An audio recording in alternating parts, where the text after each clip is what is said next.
Amigos y hermanos, muy buenos días. Bienvenidos a nuestro estudio diario de la Palabra de Dios, acá en Conectados con el Cielo.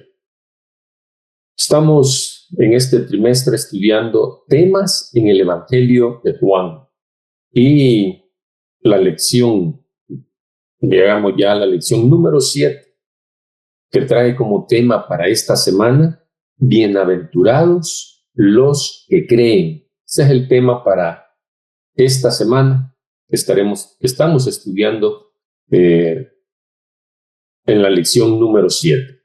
Y la lección para hoy, miércoles 13 de noviembre, el título es El testimonio de Tomás. Hoy tocó a Tomás dar su testimonio acerca de Jesús, el Mesías.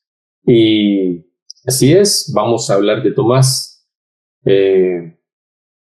El testimonio que él dio luego de que Jesús se les apareció a los discípulos después de haber resucitado. Y así como en otros estudios antes lo hemos mencionado, el estudio que estamos haciendo del libro de Juan no es un estudio sistemático, no es un estudio secuencial el que estamos haciendo del Evangelio de Juan, sino que es una temática la que se ha seguido a través de las semanas anteriores. Y es que estamos ya en la lección número 7 y seguimos estudiando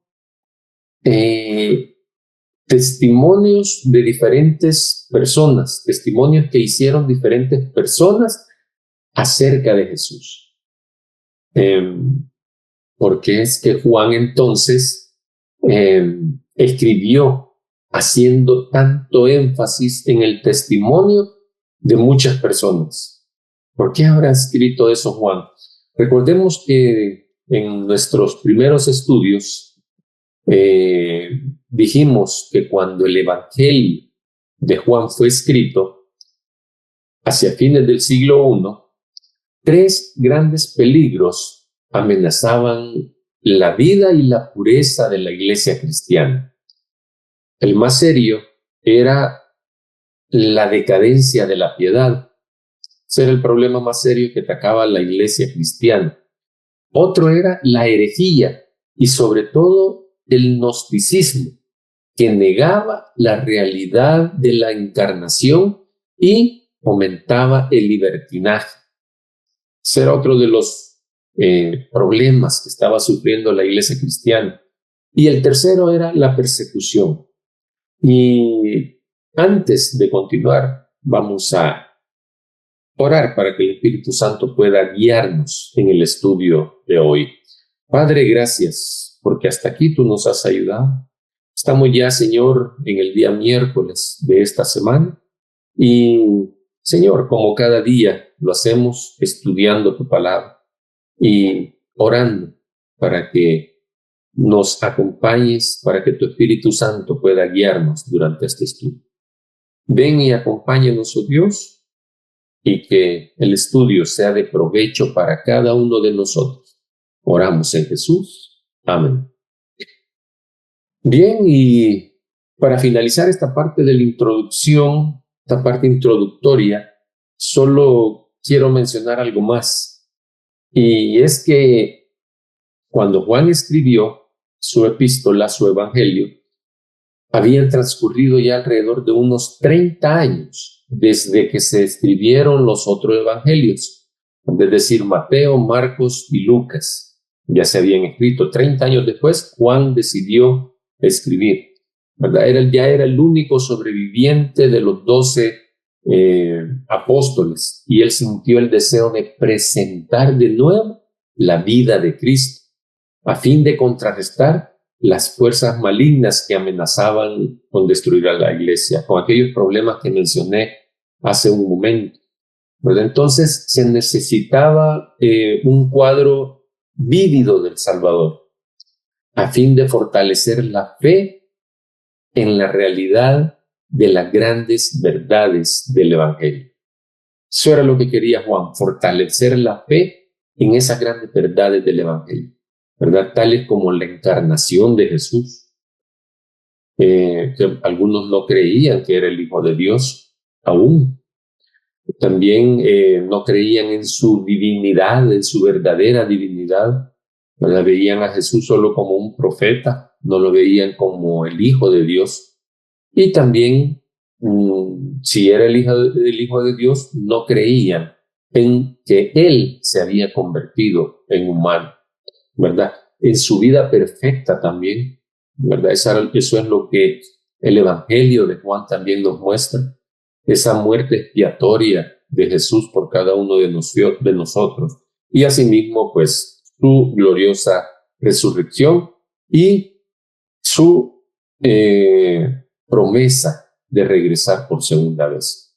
Y por eso es que Juan declara que su relato fue escrito para que creáis que Jesús es el Cristo, el Hijo de Dios, y para que creyendo tengáis vida en su nombre, dice el versículo 31 del capítulo 20, que por cierto es parte del texto bíblico de este día.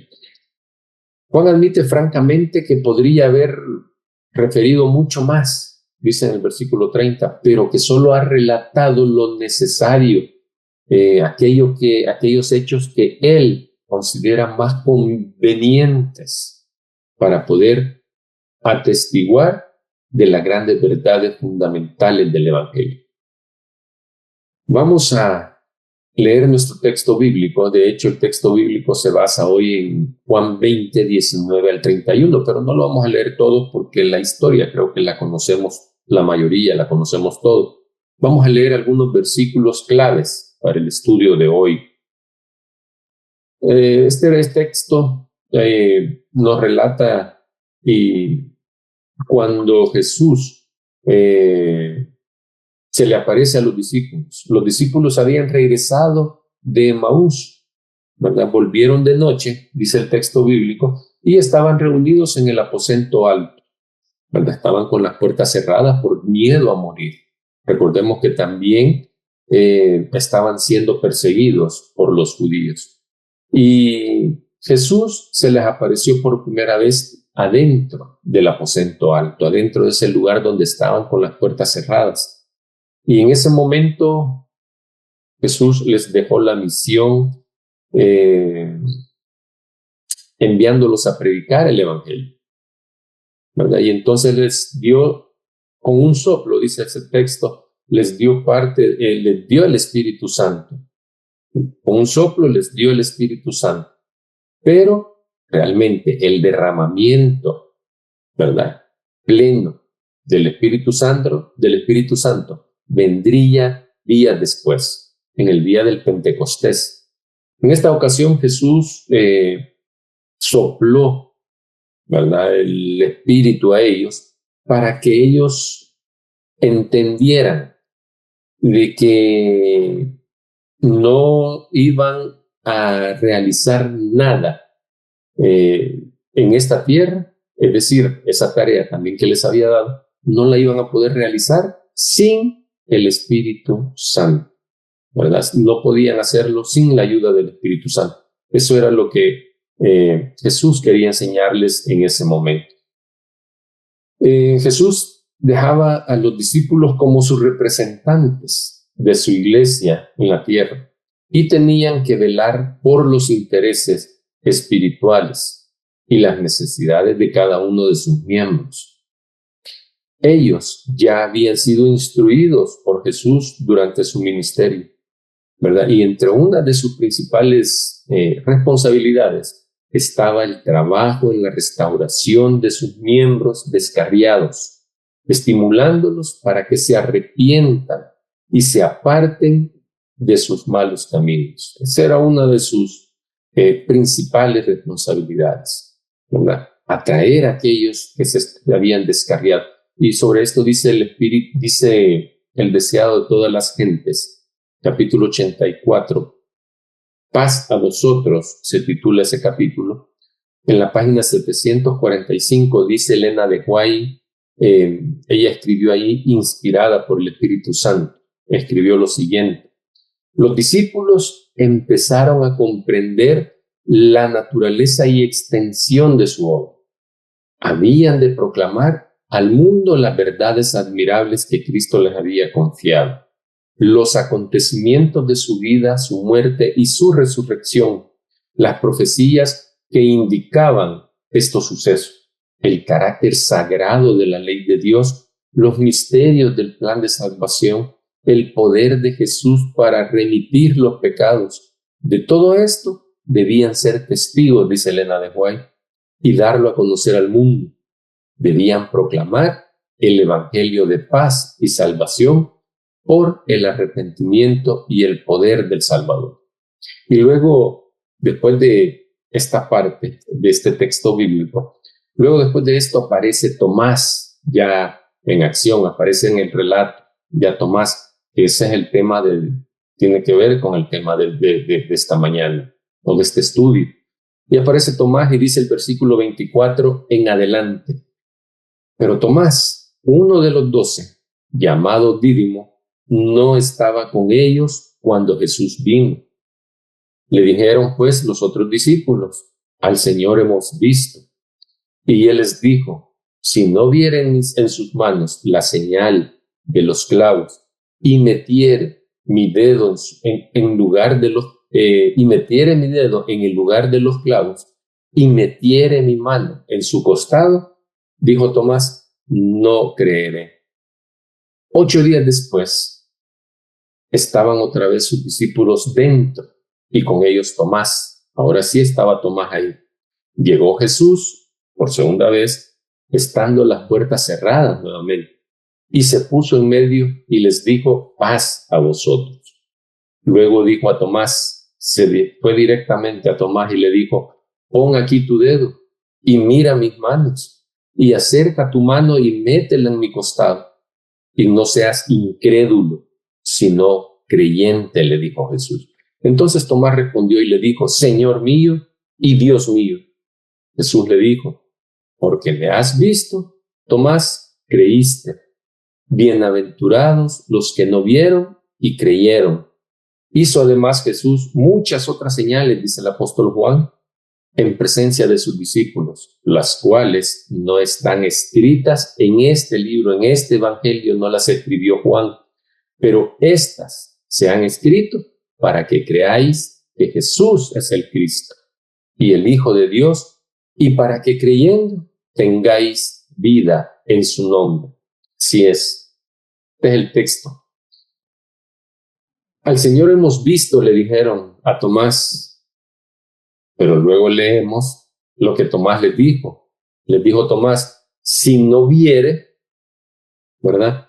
Y así como Tomás respondió acá, muchos no están dispuestos a aceptar las evidencias que Jesús nos presenta para que fundamentemos nuestra fe.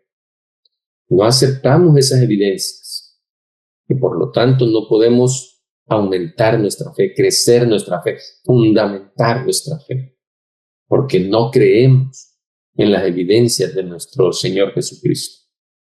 Dios tampoco obliga a los hombres, ¿verdad? No los obliga contra su propia voluntad para que crean. Dios no lo hace a la fuerza. Para eso funciona el libre albedrío y para eso Dios dejó el libre albedrío a cada uno de nosotros. Imaginémonos que todos fuéramos como Tomás. Imaginémonos que todos fuéramos como Tomás, que si no vemos, no creemos.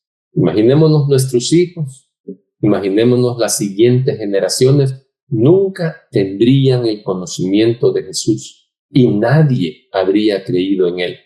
Pero bendito Dios que todos aquellos que lo reciben por fe y creen en su nombre, el cielo les reserva una bendición especial, tal como dice el tema de esta semana y lo dice el versículo 29 también. Bienaventurados los que no vieron y creyeron, ¿verdad? Qué bendita ese texto allí en la Biblia, ¿verdad? Que nos invita a nosotros a que creamos, aún sin haber visto. Y eso fue lo que le dijo Tomás ¿verdad? Cuando le dijeron que habían visto al Señor. No creo. Si no veo, si no toco sus manos, su costado, no creo.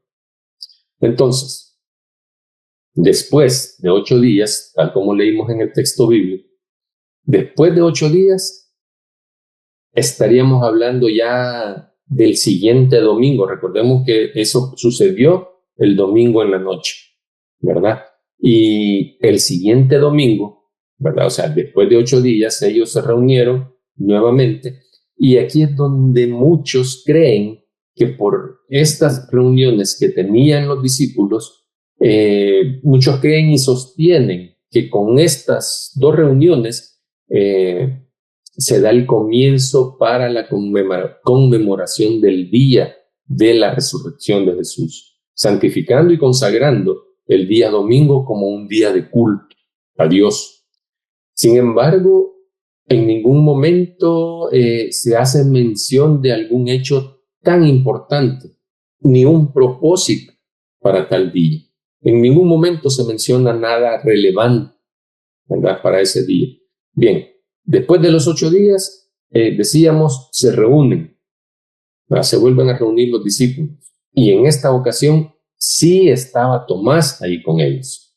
Y cuando Jesús se les aparece nuevamente, y Juan hace énfasis nuevamente en que las puertas estaban cerradas, ¿verdad? Pero Jesús entró y se les apareció ahí por segunda vez. Y cuando Jesús se dirige a Tomás, le dice lo que él había dicho. Le dijo lo que Tomás había dicho. Y es que Jesús conoce los pensamientos y conoce las palabras de Tomás. Y lo mismo es con nosotros. Jesús conoce nuestros sentimientos, nuestros pensamientos, sabe todo lo que decimos, sabe lo que tampoco decimos, ¿verdad? Y que solo pensamos. Jesús lo conoce todo. Pero Tomás ya no deseaba otra prueba con esa prueba que cuando Jesús se les apareció. Ya no necesitaba otra prueba. Aceptó como su Señor al que tenía enfrente, a ese que tenía delante, lo aceptó como su Señor. Tomás pareciera que no aceptó la invitación de tocar sus manos y su costado. Pero pareciera que no aceptó esa invitación, pero sí exigió comprobarlo con sus propios ojos en aquella ocasión, ¿verdad? O sea, él quería ver, y ahí lo vio, y nomás lo vio, fue que le dijo, Señor, Dios mío, ¿verdad? Es que Tomás no quería creer basándose en el testimonio de los demás. Tomás no quería creer de esa manera, Tomás quería ver por sus propios ojos.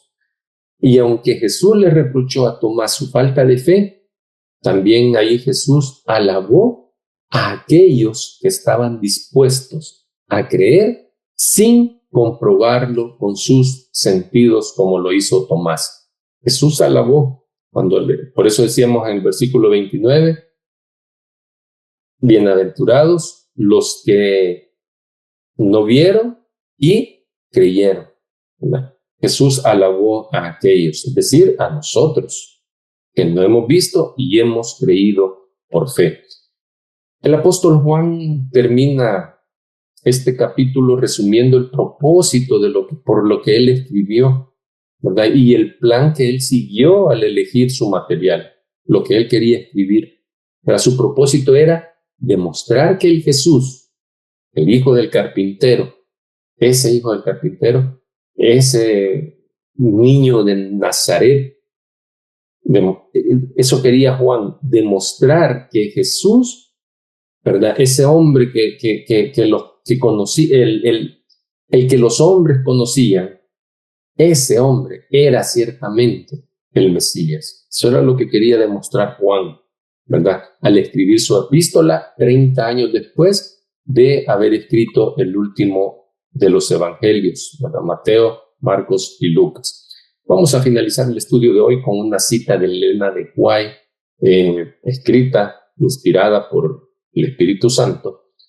Un consejo, más que todo, que leemos en El deseado de toda la gente, siempre en el capítulo 84, que titula Paz a vosotros. página 748. Dice, en el trato, y es bien interesante, porque tenemos que tomar ese consejo, ese ejemplo, a veces fallamos. En el trato que concedió a Tomás, Jesús dio una lección para sus seguidores. Su ejemplo demuestra cómo debemos tratar a aquellos cuya fe es débil y que dan realce a sus dudas. Jesús no abrumó a Tomás con reproches ni entró en controversia con él.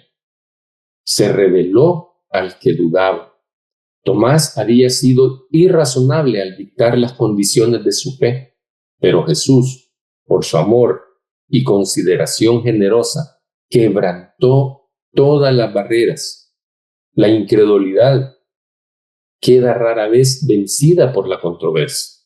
La incredulidad quiere decir que no la vamos a vencer discutiendo, ¿verdad? Sino que con amor y consideración generosa, como lo hizo Jesús. Y continúa la lectura. Se pone más bien, dice, en guardia y haya nuevo apoyo y excusa. Eso sucede cuando se entra en discusión. Pero revélese a Jesús, y ahí viene el consejo. Pero revélese a Jesús en su amor y misericordia como el Salvador crucificado. Y de muchos labios, antes indiferentes, se oirá el reconocimiento de Tomás, Señor mío y Dios mío. Que Dios nos ayude a fortalecer aún más esa fe y esa esperanza que tenemos de que algún día nos encontraremos nuevamente con Cristo Jesús. Nos vemos mañana. Lo que sí es seguro es que mañana nos encontramos acá. También es seguro que vamos a ver a Jesús por segunda vez, ¿verdad? Cuando Él venga por segunda vez. Pero también es seguro que el día de mañana nos encontramos acá conectados con el cielo para un nuevo estudio. Que Dios te bendiga. Hasta pronto.